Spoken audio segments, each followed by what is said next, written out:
Hello friends, very good morning. कैसे आप सब? आज है 3 मई 2024 और 3 मई 2024 से जितने भी करंट अफेयर बनेंगे वो सारे यहाँ पे हम क्विज के रूप में कवर करेंगे और साथ में एनालिसिस भी करते जाएंगे। ठीक है, तो चलें हम लोग। देखिए, फर्स्ट क्वेश्चन क्या है, किस विदेशी कंपनी के साथ national hydro power corporation limited NHPC ने एक समझौते की समीक्षा की है। जिसमें समीक्षा की है मतलब समझौता पहले हो चुका है, उस समझौते में कुछ समीक्षा संशोधन जिसमें तरल यानी फ्लोटिंग सोलर का नाम आपने सुना है। देखिए, यह है फ्लोटिंग सोलर। देखिए, एक सोलर होता है जो लैंड पे ज़मीन पे लगाया जाता है, कहीं भी हम आप जो घर पे छत पे लगाते हैं वैसे ही कहीं ज़मीन पे लगाया जाता है लेकिन उसकी कैपेसिटी ज़्यादा होती है। लेकिन सोलर जो फ्लोटिंग है, ये फ्लोटिंग सोलर ये कहीं लैंड पे नहीं लगता है, कहीं पानी में लगता है, जैसे डैम में हो गया कहीं भी। सौर ऊर्जा प्रौद्योगिकी को विकसित करने के विभिन्न पहलुओं को जांच करेंगे इसमें कि क्या क्या इसमें और सुधार किए जा सकते हैं। ऐसा नहीं कि इंडिया में फ्लोटिंग पावर नहीं है। ठीक है, इंडिया में सबसे बड़ा फ्लोटिंग पावर कहाँ है बताइएगा अभी, और कितना मेगावाट का है? 600 मेगावाट तक का भी इंडिया में फ्लोटिंग पावर है। कहाँ पर है बताइएगा। चलिए, तो यहाँ पे हम देखते हैं किस कंपनी के साथ समझौता किया है NHPC लिमिटेड ने, ये आपको बताना है। तो सही उत्तर है नॉर्वे की ओशन सन के साथ। ठीक है, चलिए। अच्छा, ये फ्लोटिंग सोलर के बेनिफिट्स क्या क्या हो सकते हैं बताइए। फ्लोटिंग सोलर लगाने के क्या क्या फ़ायदे हैं, कुछ अंदाज़ लगाइए आप भी और बताइए। देखिए, पहला तो हो गया, अलग से कोई लैंड की ज़रूरत नहीं होगी। जहाँ पे डैम है उसी में उस डैम का यूज हो जाएगा, ज़मीन का पानी के ऊपर। ये फ्लोटिंग सोलर जो है ऐसा नहीं कि पानी के ऊपर तैरते रहते हैं, फ्लोटिंग नाम है इसका मतलब तैरते नहीं रहते हैं। इसका बेस नीचे ज़मीन में रहता है, उस पर ये बनाए जाते हैं। ठीक है, इसका टेक्निकल भी एक फ़ायदा होता है, बहुत माइनर फ़ायदा है लेकिन होता है टेक्निकल फ़ायदा, कि ज़मीन की अपेक्षा वही सोलर प्लेट जब लैंड पे लगाया, इसमें फ्लोटिंग पे लगाए जाते हैं लैंड की अपेक्षा, तो इनकी कैपेसिटी थोड़ा 2% बढ़ जाती है। ऐसा क्यों होता है आप बताइएगा या विचार कीजिएगा। ठीक है, गूगल सर्च भी करके देख सकते हैं आप। तो सबसे पहला फ़ायदा क्या है, अलग से लैंड की ज़रूरत नहीं होगी, पहला फ़ायदा।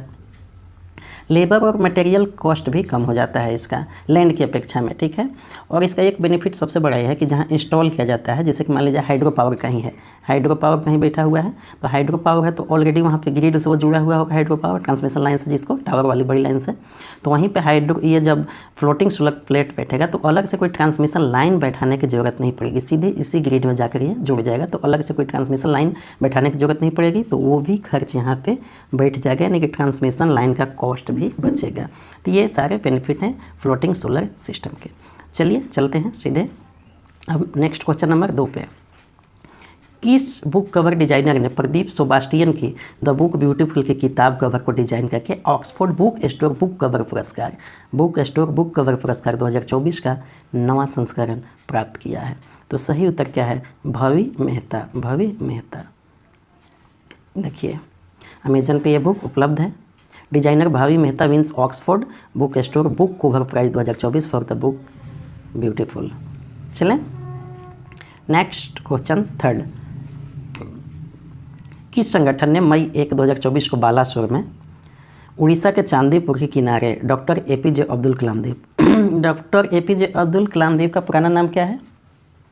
व्हीलर द्वीप नाम है। ठीक है, यह उड़ीसा के किस जिला में है? उड़ीसा के किस जिला में है?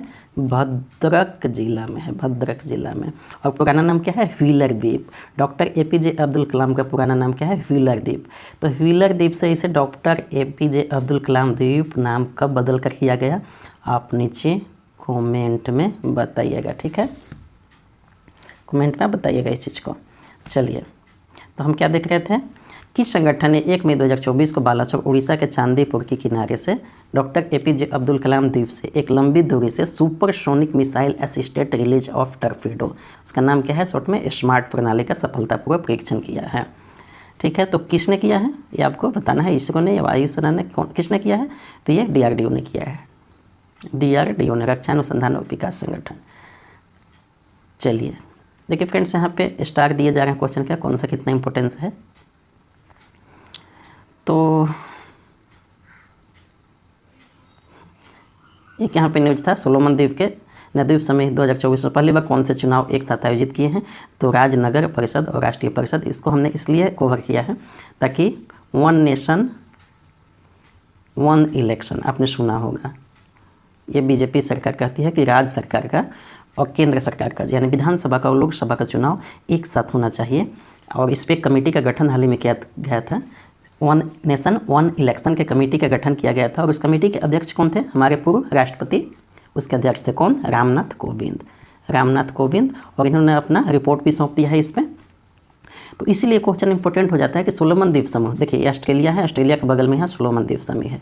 पहली बार एक साथ कौन? राज्य, नगर परिषद और राष्ट्रीय, ये तीनों चुनाव एक साथ आयोजित किए हैं। तो इसलिए हमने इस न्यूज़ को कवर किया है, इंपॉर्टेंट हो जाता है हमारे किस रेस्पेक्ट में? वन नेशन वन इलेक्शन वाली न्यूज़ और one nation one election committee जो गठित किया गया था भारत सरकार के द्वारा, रामनाथ कोविंद के द्वारा, ठीक है, रामनाथ कोविंद के अध्यक्षता में। तो ये भी आप ध्यान रखिएगा कि one nation one election committee के अध्यक्ष कौन थे? हमारे पूर्व राष्ट्रपति रामनाथ कोविंद। देखिए है ऑस्ट्रेलिया और यहाँ पे सोलोमन आइसलैंड है ये। चलिए नेक्स्ट, भारतीय रिजर्व बैंक ने किस फिनटेक स्टार्टअप को एनबीएफसी लाइसेंस प्रदान किया है? एनबीएफसी लाइसेंस, एनबीएफसी लाइसेंस का मतलब क्या होता है? एनबीएफसी का फुल फॉर्म क्या है? नॉन बैंकिंग फाइनेंशियल कंपनी होती है ये। और ये कंपनी एक्ट के तहत, कंपनी एक्ट 1956 के तहत इसका रजिस्ट्रेशन होता है, आरबीआई एक्ट के तहत नहीं होता है, ठीक है।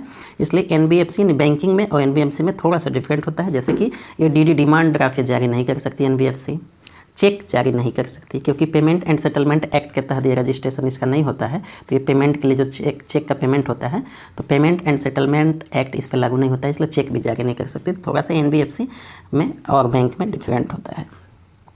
तो किस फिनटेक स्टार्टअप को एनबीएफसी लाइसेंस प्रदान किया है, ये आपको बताना है आरबीआई ने। तो सही उत्तर है EPFC technology private limited, EPFC technology private limited.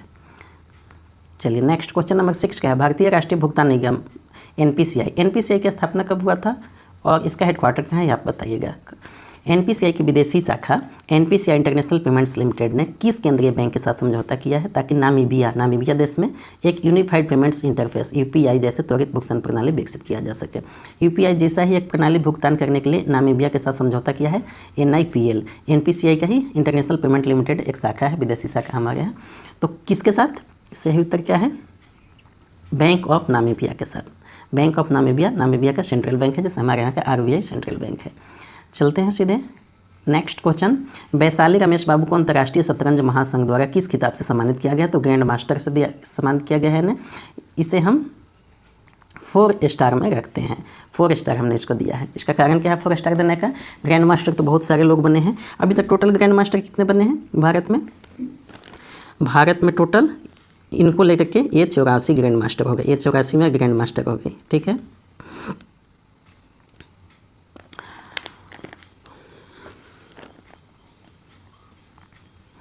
और इनकी सबसे बड़ी विशेषता पता है क्या है? देखिए ये महिला में, भारतीय महिला में 3rd है, तीसरी हैं। पहला कौन थे? पहली भारतीय महिला ग्रैंड मास्टर कौन बनी थी? कोनेरू हम्पी, कोनेरू हम्पी, कोनेरू क्या हो गया? हम्पी, ये बनी थी पहली। कब? 2002 में। और 2011 में बनी थी दूसरा हरिका ड्रोनावाली, 2011 में। अभी तीसरी बनी है कौन? वैशाली रमेश बाबू, ये हैं देखिए वैशाली रमेश बाबू महिला है, तीसरी महिला भारत की हो गई जीएम बनने वाली, ग्रैंड मास्टर बनने वाली, ठीक है। इनकी सबसे बड़ी विशेषता क्या है कि फर्स्ट ऐसा वर्ल्ड का जोड़ी है जो ब्रदर सिस्टर ड्यू दोनों ग्रैंड मास्टर में इसमें शामिल थे। नेक्स्ट क्वेश्चन देखिए, chess.com वेबसाइट पर it's official Vaishali India 84 grand master बने हैं, ठीक है। 1 डे पहले का ये न्यूज़ है। नेक्स्ट क्वेश्चन, डॉक्टर दूरी सुब्बाराव, डी सुब्बाराव का आपने नाम सुना होगा, डी सुब्बाराव आरबीआई के गवर्नर थे। कब थे आरबीआई के गवर्नर? ये भूतपूर्व आरबीआई के गवर्नर डी सुब्बाराव कब रहे थे? 2008 में बने थे, 2011 तक रहे थे, फिर इनको एक्सटेंड किया गया था 2013 तक, ठीक है। तो ये डी सुब्बाराव भारतीय रिजर्व बैंक के पूर्व गवर्नर जो है अपनी आत्मकथा शीर्षक किताब लिखा है, एक just a mercenary notes from my life and career. यह किताब किसने प्रकाशित की है? किस प्रकाशन के द्वारा प्रकाशित की गई है ये आपको बताना है। तो पेंगुइन रैंडम हाउस इंडिया के द्वारा की गई है। इतना इंपॉर्टेंट ये है या नहीं है, लेकिन ये जरूर इंपॉर्टेंट है कि ये just mercury notes from my life and career किताब किसने लिखा है? तो डी सुब्बाराव हमारे भूतपूर्व आरबीआई के गवर्नर हैं, ठीक है। चलिए नेक्स्ट क्वेश्चन नंबर 9, ग्रो पे सर्विस प्राइवेट लिमिटेड। ग्रो आपने सुना होगा, ग्रो एक एप्लीकेशन भी है ग्रो का, जिसके माध्यम से लोग क्या करते हैं बताइए? ग्रो एप्लीकेशन किस लिए जाता है आप कमेंट बताइएगा, आप सर्च कीजिएगा ग्रो एप्लीकेशन के बारे में। को भारतीय रिजर्व बैंक से किसकी लाइसेंस की प्राप्ति हुई है? ग्रो म्यूचुअल फंड्स वगैरह में, ठीक है, बता दें म्यूचुअल फंड्स वगैरह के लिए ये ग्रो एप्लीकेशन है।